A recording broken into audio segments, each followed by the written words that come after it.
Water board के तर्जमान के मुताबिक वज़ीर बल्दियात सिंध सैयद नासिर हुसैन शाह और CEO water board engineer Syed Salahuddin Ahmed की हिदायत पर पानी चोरों के खिलाफ कार्रवाई in charge anti theft cell Tabish Raza और स्टाफ ऑफिसर फुरकान सिद्दीकी की सरबराही में मलेर नदी के अतराफ में कार्रवाई की गई।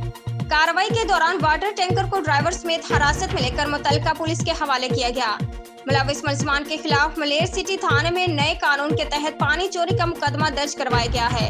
इंचार्ज एंटी थेफ्ट सेल ये हमने ट्रक पकड़ लिया है और यहाँ मली का इलाका है। ये मली पुल के नीचे ये हमारी कंट्रीब्यूट जा रही थी, हमारी मेन लाइन जा रही है। इससे चोरी करके ये टैंकर से हाइड्रेंट बनाया हुआ था जो पकड़ लिया। पुलिस ने हमारे साथ फुल ताउन किया है और पुलिस के ताउन के साथ हमने ये पूरा सिस्टम पकड़ा है इनका।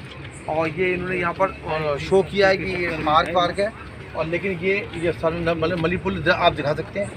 और ये हमने टैंकर और बंदे पकड़े और पुलिस हमारे साथ बहुत फुल ताउन से मौजूद है और बंदे भी अरेस्ट किए हैं, मोटरसाइकिल स्टार्ट किए हैं और ये आपके टैंकर है। उम्दा में पकाएं और जी भर के खाएं।